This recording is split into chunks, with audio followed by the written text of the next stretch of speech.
Hello, I'm in a 2015 Range Rover Evoque, and today I'm going to show you how to switch between and reset your trips A and B for your mileage counters. So to reset them, we're going to be using this button here. So I'm just going to press and hold, and it's resetting. Done. That's it.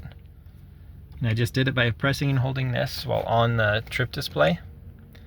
And then to toggle between them, you just tap it now. So just going to tap. Eventually I'll get all the way back around.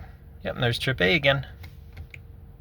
And then to display trip B, we can use these buttons. So up, down, and then the select. So I hit OK to get me to features here. I'll scroll down, OK again. And then, yeah, again, I'm just going up and down in OKs here. So I'll go down, OK on trip B. And then, yep, that's it. That's how you switch between them. So I hope that was helpful for you, and hope you have a wonderful day.